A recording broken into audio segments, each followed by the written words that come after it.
মধ্যপ্রাচ্যে ৩ শতাধিক মার্কিন যুদ্ধবিমান মোতায়েন। অস্ট্রেলিয়ায় বন্দুকধারীর হামলায় নিহত ৩। পাকিস্তানের বিমান হামলায় আফগানিস্তানে নিহত বেড়ে ৮০। মধ্যপ্রাচ্যে ৩ শতাধিক মার্কিন যুদ্ধবিমান মোতায়েন।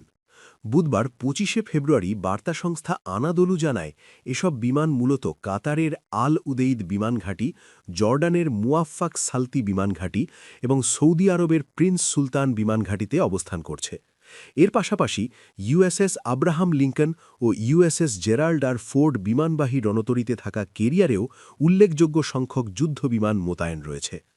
চলতি বছরের জানুয়ারির শুরু থেকে এই বিশাল বিমানবহর গঠনে প্রায় ২৭০টি C-17 ও C-5 সামরিক পরিবহন ফ্লাইট পরিচালিত হয়েছে। এসব ফ্লাইটের মাধ্যমে প্যাট্রিয়েট ও terminal high altitude area defence বা থার্ড ক্ষেপণাস্ত্র প্রতিরক্ষা ব্যবস্থাও মধ্যপ্রাচ্যে পাঠানো হয়েছে।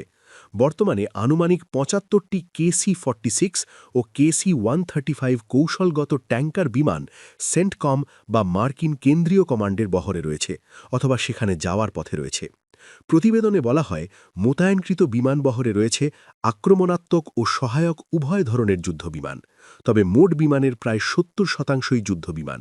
এর মধ্যে ৮৪টি FAEF, ৩৬টি F-15E, ৪৮টি F-16C/CJ/CM এবং ৪২টি F-35A/C। বাকি ৩০% বিশেষায়িত ভূমিকার বিমানের মধ্যে রয়েছে ১৮টি EA-18G গ্রাউলার ইলেকট্রনিক ওয়ারফেয়ার বিমান, ১২টি A-10C Thunderbolt close air support বিমান, ৫টি E-11A battlefield airborne communication node বা BACN এবং ৬টি E-3 sentry airborne warning and control system বা অ্যাওয়াক্স। তবে গত বছরের জুনে ইরানে পরিচালিত অপারেশন মিডনাইট হ্যামারে ব্যবহৃত B-2 বোমারু বিমানের নতুন কোনো গতিবিধি এখনও শনাক্ত হয়নি। বিশ্লেষকরা বলছেন, যুক্তরাষ্ট্রের এই সামরিক সমাবেশের পাশাপাশি ইসরায়েলও ইরানের বিরুদ্ধে কঠোর অবস্থানে রয়েছে এবং সম্ভাব্য অভিযানে তারাও জড়িয়ে পড়তে পারে। ইসরায়েলের কাছে বর্তমানে ৬৬টি F-15I/C/D, ১৭৩টি F-16I/C/D এবং ৪৮টি আধুনিক F-35 যুদ্ধবিমান রয়েছে, যা সম্ভাব্য অভিযানে অংশ নিলে সম্মিলিত আকাশশক্তি প্রায় দ্বিগুণ হয়ে যাবে। এদিকে মঙ্গলবার ইসরায়েল আরও ১২টি মার্কিন F-22 র্যাপ্টার স্টেলথ যুদ্ধবিমান হাতে পেয়েছে। ইসরায়েলের রাষ্ট্রীয় সম্প্রচার মাধ্যম জানায়, এই বিমানগুলো শত্রু আকাশসীমায় প্রবেশ করে আকাশ প্রতিরক্ষা ও রাডার ব্যবস্থা ধ্বংসে সক্ষম। একই দিনে যুক্তরাষ্ট্রের ল্যাংলি বিমান ঘাঁটি থেকে আরও ৬টি F-22 উড্ডয়ন করে, যা ইউকের RAF লিকেনহিথ হয়ে ইসরায়েলে যাওয়ার কথা রয়েছে। হোয়াইট হাউস জানিয়েছে, মার্কিন প্রেসিডেন্ট ডোনাল্ড ট্রাম্পের প্রথম পছন্দ কূটনীতি হলেও প্রয়োজন হলে সামরিক শক্তি ব্যবহারের বিকল্প খোলা রয়েছে। হোয়াইট হাউসের মুখপাত্র ক্যারোলিন লেভিট বলেন, প্রেসিডেন্ট ট্রাম্পের প্রথম অপশন সবসময় কূটনীতি, তবে তিনি প্রয়োজনে যুক্তরাষ্ট্রের প্রাণঘাতী সামরিক শক্তি ব্যবহারে প্রস্তুত। এই পরিস্থিতিতে ওমানের মধ্যস্থতায় ইরান ও যুক্তরাষ্ট্রের মধ্যে তৃতীয় দফা পরোক্ষ পারমাণবিক আলোচনা বৃহস্পতিবার সুইজারল্যান্ডের জেনেভায় অনুষ্ঠিত হওয়ার কথা রয়েছে, যেখানে ইরান একটি খসড়া প্রস্তাব উপস্থাপন করতে পারে। পরমাণু চুক্তি নিয়ে আজ বুধবার সুইজারল্যান্ডের জেনেভায় তৃতীয় দফায় আলোচনায় বসছে ইরান ও যুক্তরাষ্ট্র। এরই মধ্যে মধ্যপ্রাচ্যে নজিরবিনাহী সামরিক প্রস্তুতি নিচ্ছে ওয়াশিংটন। উন্মুক্ত উৎসভিত্তিক গোয়েন্দা তথ্য বিশ্লেষণে দেখা গেছে, বর্তমানে ইউএস সেন্ট্রাল কমান্ডের আওতাধীন অঞ্চলে ৩ শতাধিক মার্কিন সামরিক বিমান মোতায়েন রয়েছে। অস্ট্রেলিয়ায় বন্দুকধারীর হামলায় নিহত ৩। অস্ট্রেলিয়ার নিউ সাউথ ওয়েলস রাজ্যে বন্দুকধারীর হামলায় ৩ জন নিহত হয়েছেন। বৃহস্পতিবার ২২ জানুয়ারি এ ঘটনা ঘটে বলে জানিয়েছে পুলিশ। পুলিশ জানিয়েছে, হামলায় নিহত ব্যক্তিদের ২ জন নারী ও ১ জন পুরুষ। আরেকজন পুরুষকে গুরুতর অবস্থায় হাসপাতালে নিয়ে যাওয়া হয়েছে, তবে তার অবস্থা স্থিতিশীল। পুলিশ জানিয়েছে, হামলাকারীকে ধরতে সিডনির প্রায় ৬১১ কিলোমিটার পশ্চিমে লেক কার্জিলিগো শহরে অভিযান চালানো হয়।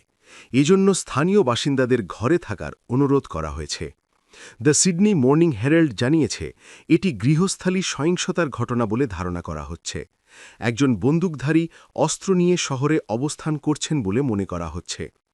গত মাসে সিডনির বন্ডাই সমুদ্র সৈকতে ২ বন্দুকধারীর হামলায় ১৫ জন নিহত হন। এটি গত কয়েক দশকে অস্ট্রেলিয়ায় সবচেয়ে বড় গোলাগুলির ঘটনা। এর মাসের মাথায় নিউ সাউথ ওয়েলসে হামলার ঘটনা ঘটল। নিউ সাউথ ওয়েলস সবচেয়ে বেশি অস্ত্র ব্যবহারের জন্য পরিচিত। সেখানে একজন ব্যক্তি সর্বোচ্চ 4টি বন্দুক রাখতে পারেন, তবে লাইসেন্সধারীদের জন্য গান ক্লাবের সদস্য হওয়া বাধ্যতামূলক।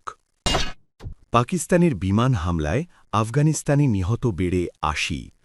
পাকিস্তানের সামরিক বাহিনীর বিমান হামলায় প্রতিবেশী আফগানিস্তানে ৮০ জনের বেশি জঙ্গি নিহত ও আরও কয়েক ডজন আহত হয়েছেন। রোববার পাকিস্তানের সামরিক বাহিনীর একটি সূত্র ফরাসি বার্তা সংস্থা AFPকে এই তথ্য জানিয়েছেন। ইসলামাবাদের ওই নিরাপত্তা সূত্র বলেছে, পাকিস্তানের সামরিক বাহিনীর রাতভর চালানো বিমান হামলায় আফগানিস্তানে নিহতের সংখ্যা আরও বাড়তে পারে বলে ধারণা করা হচ্ছে। গত কয়েক সপ্তাহে পাকিস্তানের বিভিন্ন স্থানে আত্মঘাতী বোমা হামলার জবাবে আফগানিস্তান ভিত্তিক একাধিক জঙ্গি গোষ্ঠীকে নিশানা করে রোববার বিমান হামলা চালানো হয়েছে বলে দাবি করেছে ইসলামাবাদ। তবে পাকিস্তানের বিমান হামলায় আফগানিস্তানে হতাহতের সংখ্যা যাচাই করা যায়নি বলে জানিয়েছে AFP। এদিকে পাকিস্তানের সংবাদমাধ্যম ARY নিউজের প্রতিবেদনে বলা হয়েছে, রোববার ভোরের দিকে আফগানিস্তানের নানঙ্গরহার, পাকতিকা এবং খোস্ত প্রদেশে জঙ্গিদের ঘাঁটি লক্ষ্য করে হামলা চালিয়েছে পাকিস্তানের সেনাবাহিনী। দেশটির নিরাপত্তা বাহিনীর কর্মকর্তারা বলেছেন, আফগানিস্তানে চালানো বিমান হামলায় এখন পর্যন্ত ফিতনা আল খাওয়ারিজের ৮০ জনের বেশি সদস্য নিহত হয়েছেন। তবে হতাহতের সংখ্যা আরও বাড়তে পারে বলে আশঙ্কা প্রকাশ করেছেন তারা। অভিযান চলাকালীন পাকিস্তানের নিষিদ্ধ ঘোষিত জঙ্গি গোষ্ঠী তেহরিক-ই-তালেবান পাকিস্তানের TTPর সঙ্গে সংশ্লিষ্ট 7টি জঙ্গি আস্তানা ধ্বংস করা হয়েছে বলে ইসলামাবাদের সূত্রগুলো জানিয়েছে।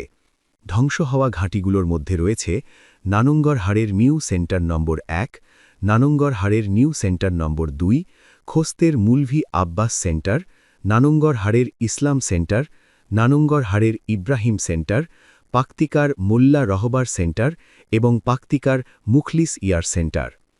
পাকিস্তানের একাধিক নিরাপত্তা সূত্র বলেছে, সীমান্তবর্তী অঞ্চলে জঙ্গিদের উপস্থিতি ও তৎপরতা সম্পর্কে নির্ভরযোগ্য গোয়েন্দা তথ্যের ভিত্তিতে এসব হামলা চালানো হয়েছে। অভিযানের পর ক্ষতির মূল্যায়ন ও গোয়েন্দা তথ্য যাচাই শেষে বিস্তারিত তথ্য প্রকাশ করা হবে।